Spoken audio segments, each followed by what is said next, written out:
Jadi mendengar suara Tuhan itu tidak harus audible. Tahu audible ya? Langsung lewat suara di telinga, tidak. Dari semua pengalaman Bang Roy tadi saya setuju sekali. Jadi mendengar Papa bicara itu lewat banyak hal. Ya, ayo kita buka sekarang Yeremia pasal yang ke-18. Yeremia pasal yang ke-18. Ini bukti. Bapak-bapak itu kalau berbicara ya bisa audible. Selama saya jadi hamba Tuhan ini baru 2 kali saya mendengar lewat telinga, ya, lewat kuping. Oke. Sudah, ayat 1 saya akan baca. Firman yang datang dari Yahweh kepada Yeremia bunyinya, pergilah dengan segera ke rumah tukang periuk. Oke. Di sana, di rumah tukang periuk itu, aku akan memperdengarkan perkataan-perkataanku kepadamu.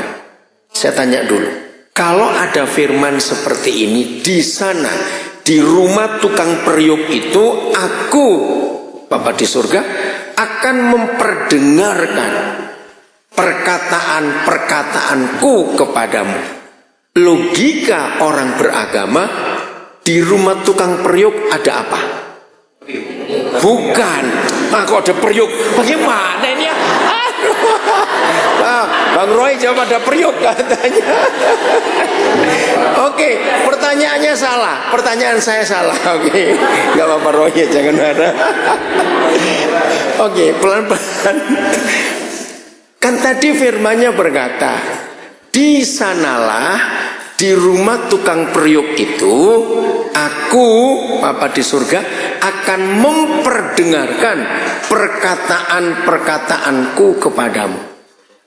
Nah, kalau logika agama, kira-kira di rumah tukang periuk itu sedang ada apa?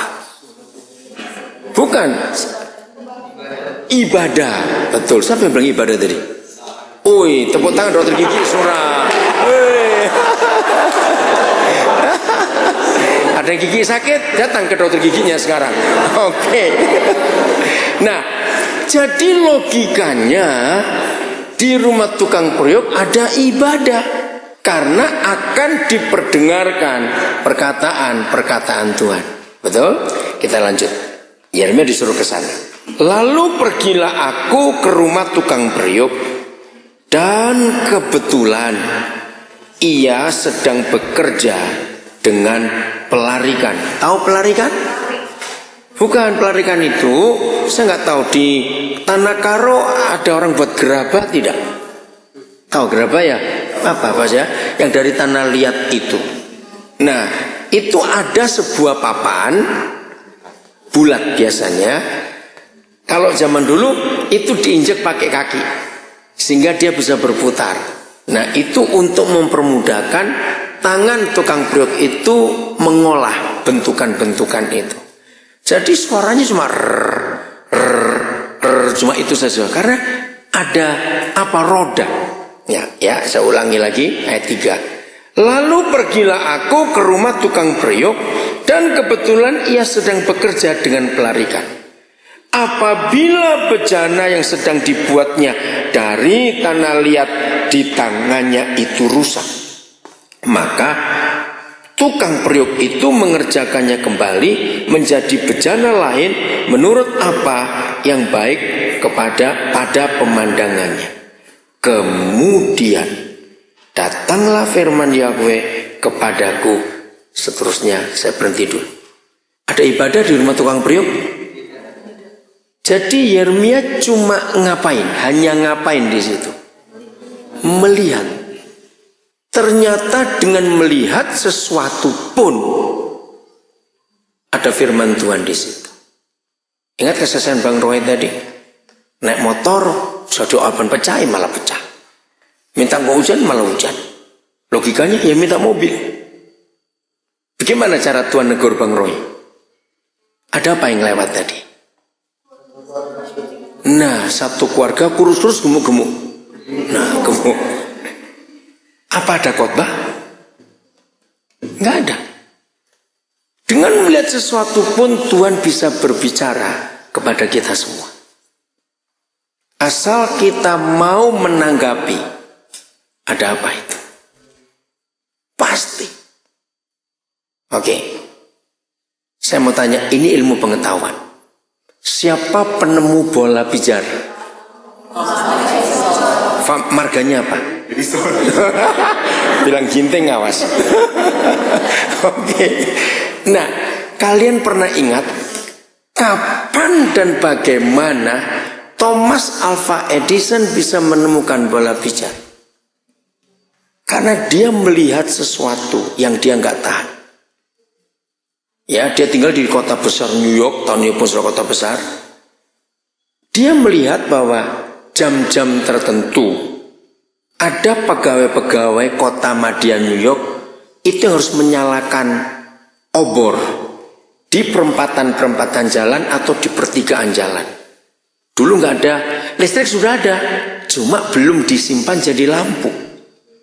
Nah, Thomas Alva Edison melihat kalau winter, waktu salju, ya kita nggak pernah lihat salju. Itu kalau badai salju, mereka tuh kerjanya berat. Sebab harus tunggu di bawah tiang obor itu. Karena mereka digaji untuk itu. Badai datang, bayangkan salju datang, mati nggak itu api? Mati. Nah, Thomas Alva Edison tuh mikir, bagaimana caranya orang-orang itu nggak susah. Minter harus kerja demi orang banyak, masyarakat yang lalu lalang supaya nggak ada kecelakaan. Walaupun waktu itu mobil belum banyak, tapi kereta kuda sudah ada. Dari situ dia berpikir bagaimana caranya. Tuhan berikan hikmat. Dari Bang Roy berkata ada kata hikmat. Betul. Dari hikmat itu keluar ide. Oke, saya tidak menjelaskan bagaimana dia menciptakan, kalian sudah tahu sejarah. Yang kedua, kalau saya menyebut nama ini, Alexander Graham Bell, muncul apa? Telepon. Dia orang mana? Nggak tahu adi. Yang penting bukan orang karo dia. Jangan marah ya. Alexander Graham Bell orang Kanada. Ya, Thomas Alva Edison itu kelahirannya sama dengan kotanya Justin Bieber. Oh, kenapa kok? Oh, hebat ya. Oke. Alexander Graham Bell melihat sebuah fakta. Waktu dia menjadi anak muda, umurnya 20-an, itu perang saudara sedang gencar-gencarnya di Amerika Utara. Pihak utara itu kelompok Perancis, pihak selatan itu kelompok Inggris. Mereka perang. Nah, Alexander Graham Bell melihat banyak tentara yang mati konyol. Mengapa mati konyol, mati sia-sia? Sebab pembawa berita ke bagian medis atau palang merah zaman itu kan naik kuda. Dor di sini belum mati ini anak kuda lari ke sana. Baru nyampe sana berangkat sudah mati karena terlambat. Nah, melihat mati sia-sia, Graham Bell itu mikir bagaimana caranya supaya orang-orang itu, prajurit tertembak itu nggak mati duluan sebelum ditolong. Nah, dia putar otaknya, simple. Semua kita masih kecil pernah nggak main kaleng pakai tali? Oke ya, pernah tahu? Nah, itu ide yang pertama muncul juga di benak anak muda ini. Maka banyak nyawa tertolong. Jadi keakraban kita dengan Bapa di surga harus menghasilkan sesuatu yang berdampak untuk orang lain. Katakan amin. Saya ulangi lagi. Keakraban kita dengan Bapa di surga tidak boleh hanya untuk kepentingan kita sendiri. Contoh, banyak anak-anak muda ingin belajar mendengar suara Tuhan. Saya tanya, mengapa kalian begitu semangat ingin belajar dengan suara Tuhan? Supaya tahu jodoh saya yang mana. Aduh, supaya tahu jodohnya yang mana. Itu egois. Jadi kita mendengar suara Tuhan. Saya baru beri 2 contoh. Thomas Alva Edison dengan Graham Bell. Ada banyak contoh-contoh penemu-penemu, inventor-inventor hebat. Siapa ngikuti Kick Andy kira-kira 2 minggu yang lalu, ditayangkan penemu-penemu muda di Indonesia. Luar biasa. Salah satu yang saya kagum, anak muda dari Bogor bisa menemukan alat untuk mendeteksi kelebihan pupuk atau tidak tanaman itu. Lihat nggak itu? Kenapa dia mikir itu? Karena dia mikir sayang banyak pupuk kebuang. Dan dia itu orang Islam. Nah, bisa mikir karena orang lain harus ditolong. Pulang dari acara retreat ini, kalian anak-anak muda harus bisa akrab dengan Bapa di surga, lalu mendengar suaranya, bukan cuma untuk kepentingan diri kalian sendiri. Amin. Harus bisa berdampak untuk orang-orang lain, baik untuk generasimu maupun generasi di bawahmu ataupun generasi di atasmu. Di surga masih banyak yang Papa sediakan untuk umat manusia bisa hidup lebih baik dari yang sekarang. Maka itu kalian harus mulai punya kerinduan untuk bersekutu, bergaul karib dengan Papa di surga, lalu menemukan penemuan-penemuan yang berguna buat umat manusia. Amin. Harusnya begitu. Saya baca lagi ayat yang lain, ya. Jadi Tuhan bisa bicara kepada kita lewat macam-macam hal yang ada dalam kehidupan kita. Oke. Sebentar saya lihat Kitab Samuel. Ya. 1 Samuel pasal yang ketiga. Tadi Bang Roy juga sudah cerita tentang Samuel dengan lembut Tuhan manggil, Sam, lembut sekali, nggak teriak-teriak, nggak bentak-bentak begitu. Ya, kenapa Samuel dipanggil? Lihat situasi negara itu. Ayat 1 Samuel 3 ayat 1. Samuel yang muda itu menjadi apa? Pelayan Yahweh di bawah pengawasan Eli. Nah, lihat kondisi zaman itu. Pada masa itu firman Yahweh jarang, penglihatan pun tidak sering. Jadi kalau di suatu keadaan firman Tuhan jarang dan penglihatan tidak sering, berarti bangsa itu sedang tidak punya arah. Seperti Indonesia sekarang. Sebentar lagi kita akan memperingati 67 tahun Indonesia merdeka. Tadi siang dalam perjalanan dari sini, Bang Sura jemput saya, jemput istri, jemput istri saya diskusi. Saya sudah nggak pernah lagi merayakan kemerdekaan Indonesia. Kenapa? Kalau sampai kemerdekaan ini dirayakan terus-menerus dan habisin biaya begitu banyak, bohong dan munafik. Kenapa? Sebab Indonesia memang sudah bebas dari penjajahan bangsa asing. Tapi sekarang Indonesia sedang dijajah oleh pemerintahnya sendiri. Saya nggak mau merayakan. Untuk apa dirayakan? Kemerdekaan dari apa? Coba lihat Singapura yang sekecil itu. Ini 2 hari lalu saya baca berita. Di Singapura itu cuma ada 1 sungai. Panjangnya cuma 3 km. Pendek atau panjang kalau 3 km? Kalau di Binjai, got itu. Betul nggak?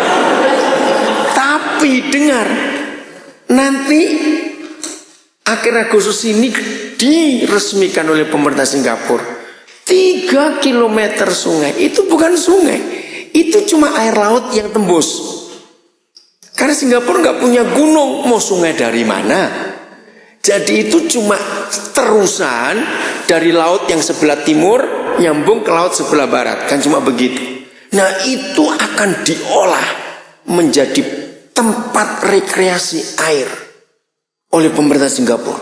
Dipercantik luar biasa. Negara nggak punya sumber daya alam. Air aja beli dari Indonesia. Pasir sudah berapa pulau di Kepulauan Riau dikeruk habis itu. Sampai pulaunya habis untuk bangun Singapura. Negara yang nggak punya sumber daya alam nggak ada. Penduduknya cuma sedikit. Tapi airportnya, bandaranya ada 4. Bayangkan. Saya sakit hati kalau Singapura mendingan Indonesia. Lihat Brunei. Negara yang kecil. Dibanding minyaknya Indonesia kalah jauh Brunei. Tapi dikelola dengan baik. Sehingga seluruh Brunei negara Asia satu-satunya yang tidak ada pajak. Kenapa pemerintah gak tarik pajak ke rakyatnya? Sudah kaya. Semua orang sekolah, semua orang sakit di Brunei tidak bayar. Semuanya gratis. Kekayaannya luar biasa.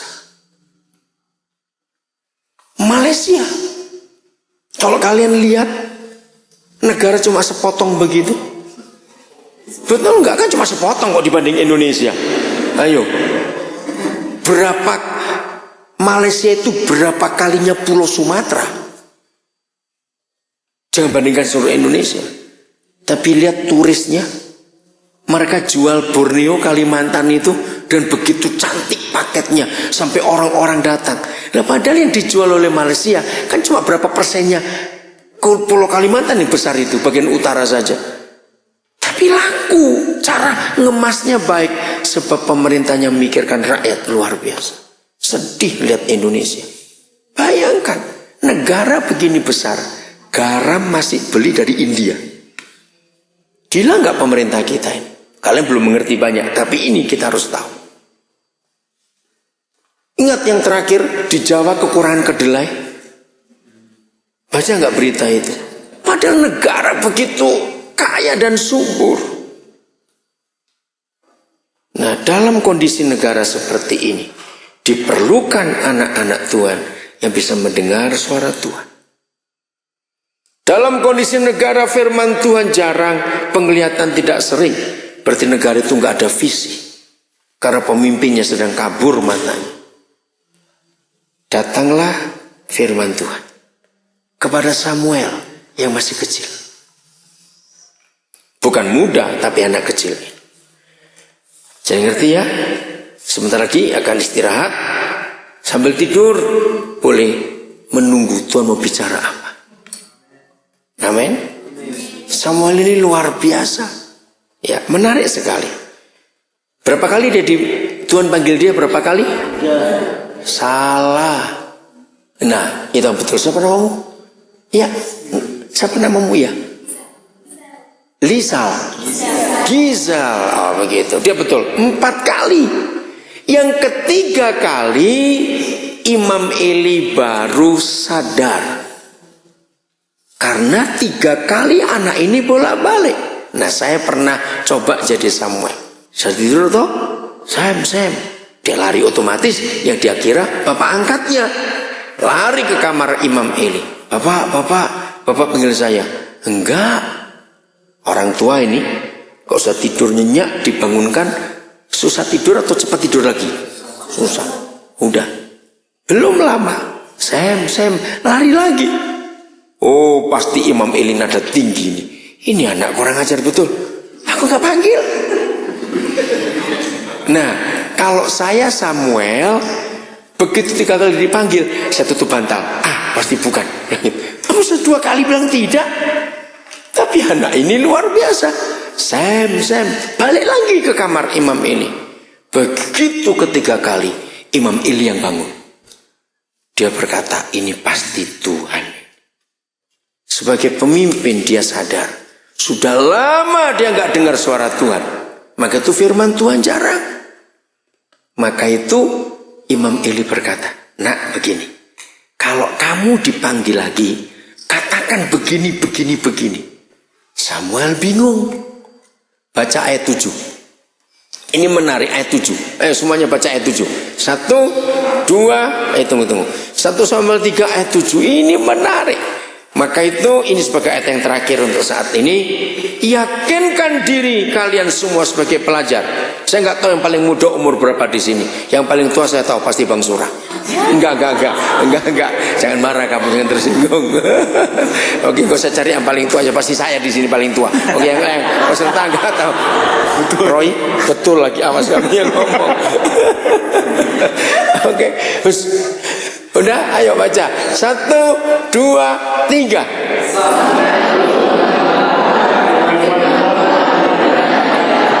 Nah, yang membuat saya menangis waktu mempelajari kisah ini justru ayat 7. Mengapa pencipta alam semesta yang posisinya jauh lebih tinggi daripada siapapun di dunia ini ngajak bicara anak ingusan yang firman Tuhan belum pernah dia dengar, dan yang belum pernah apa lagi tadi? Mengenal Tuhan pun belum. Ayo, sekecil Binjai itu kabupaten mana? Kota Madya. Oke. Sekecil-kecilnya kota Madya Binjai. Mungkinkah suatu hari wali kota saudara telepon salah satu anak SMP ngajak berunding tentang kota ini mau diapakan? Mungkin enggak? Ngapain? Betul enggak? Anak masih SMP diajak ngomong oleh wali kota.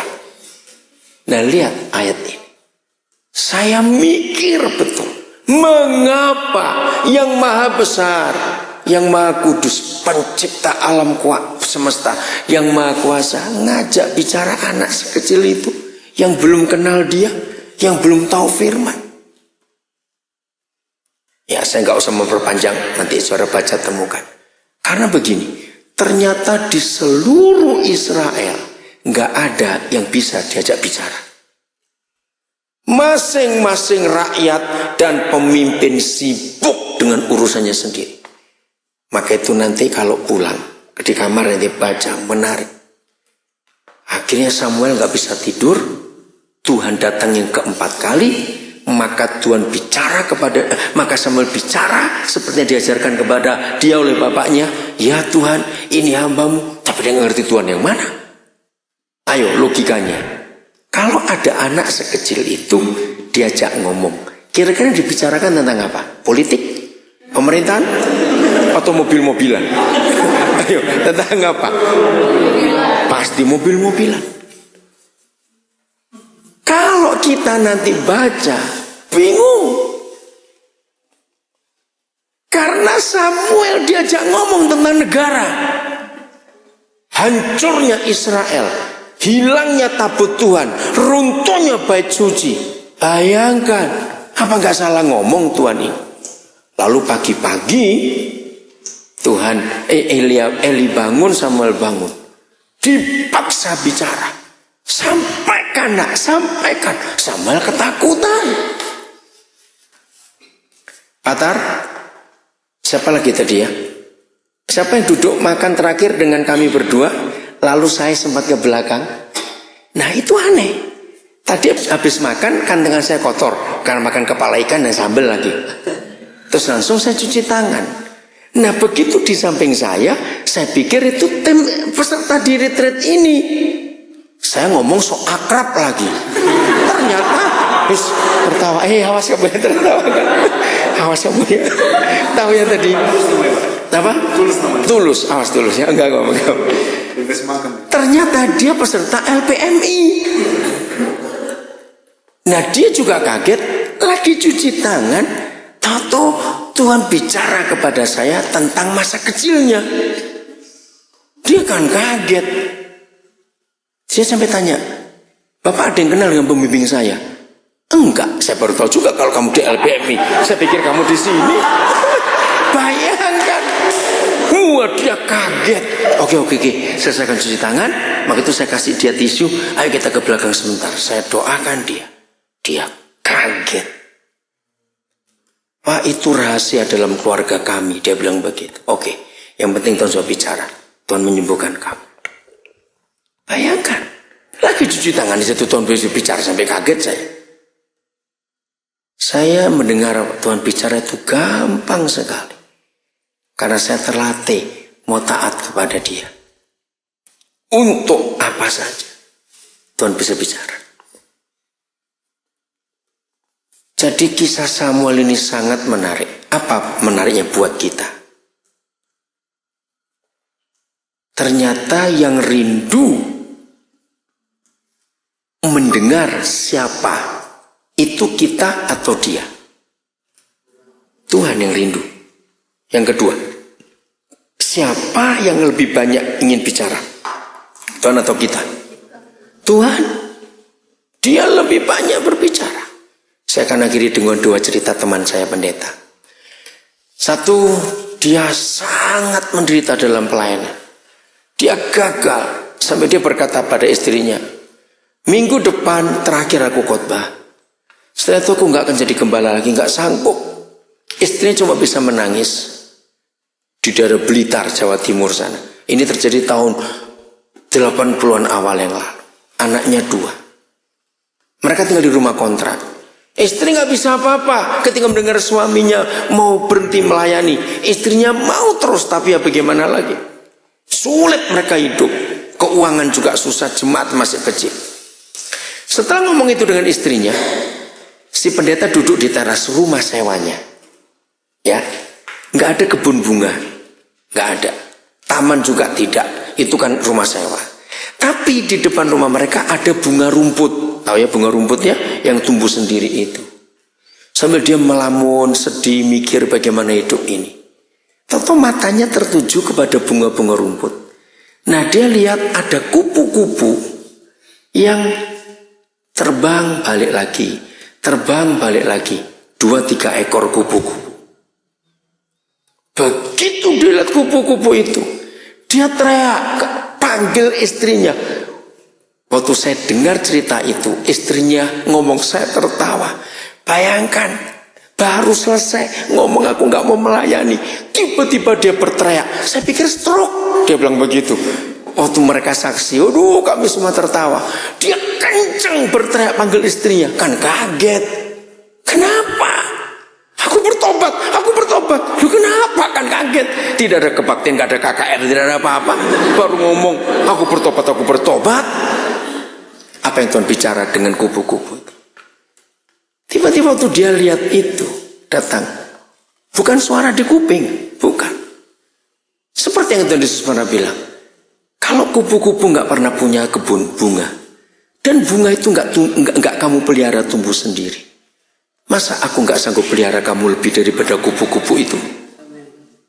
Ngerti maksudnya? Sampai hari ini dia masih melayani Tuhan. Luar biasa. Jadi Tuhan bisa bicara kepada kita lewat apa saja. Salah seorang anaknya, saya bantu kuliahnya ada di ITS, sudah lulus, seharusnya dari Jakarta. Nah anaknya ini lucu. Dia waktu itu milih jurusan teknik nuklir. Nah ini kan bapaknya itu kan orang sederhana. Terus dia ngomong, manggil nama saya. Aduh, jangan anak saya sekolah buat bom. Polos bukan. Ada saya bilang itu bukan buat bom nuklir. Maklum orang desa. Saya tertawa kalau ingat cerita itu. Teknik nuklir bukan buat bom nuklir. Oke, yang terakhir di Malang. Ini satu sekarang umurnya hampir 70-an. Sama halnya. Satu hari dia kecewa dengan Tuhan. Dia merasa Tuhan tidak adil. Nah pimpinannya, ya itu seorang pengusaha, namanya Bapak Tan Ekwan. Nah ketika pendeta ini datang ke pimpinannya, cerita semua kesulitan hidupnya, sepertinya Tuhan tidak adil. Nah salah seorang anak perempuan pimpinan ini lagi buat streaming. Tahu streaming? Tahu streaming nggak? Sulaman itu loh, ya tapi bukan itu yang pakai bulatan itu. Oke. Ini pimpinan, kamu duduk. Pimpinannya memang tegas. Dia sudah meninggal pimpinannya. Saya kenal dia betul, tegas. Kamu duduk. Terus bapak ini ambil streaming itu. Diangkat. Ya, bapak ini berdiri, pendeta itu duduk. Bisa bayangkan, streaming diangkat. Terus dilihat di bagian bawahnya. Siapa pernah lihat sulaman dari baliknya? Kelihatan nggak gambar apa itu? Bentuknya kayak apa? Ruwet. Betul nggak? Nggak tahu nyambungnya kemana sudah. Oke, kamu lihat apa? Dia bilang nggak tahu. Gambar tidak? Ya sepertinya, dia bilang begitu. Tapi apa ini kacau begini? Oke, sekarang kamu berdiri bersama saya. Akhirnya dia berdiri. Jadi pendeta ini ngelihatnya dari mana? Dari atas. Nah, pimpinan berkata, selama kamu merendahkan hidup dan duduk di situ, kamu nggak akan melihat yang baik. Kamu harus berdiri pindah di posisi Tuhan berdiri. Maka yang kamu lihat kacau ini, ada yang indah di situ. Sampai hari ini dia masih melayani Tuhan. Jadi mendengar suara Tuhan tidak harus ada khotbah, tidak harus ada Alkitab, tidak harus. Amin. Dalam kondisi apa saja Tuhan bisa bicara kepada kita. Yang penting kita rindu. Tuhan, aku rindu. Amin. Aku rindu. Alami, jangan cuma dengar. Dan selalu punya dampak untuk orang lain. Tuhan memberkati kita semua.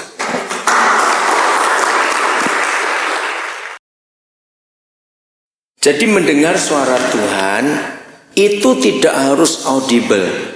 Audible ya, langsung lewat suara di telinga, tidak. Dari semua pengalaman Bang Roy tadi saya setuju sekali. Jadi mendengar Papa bicara itu lewat banyak hal. Ya, ayo kita buka sekarang Yeremia pasal yang ke-18. Yeremia pasal yang ke-18.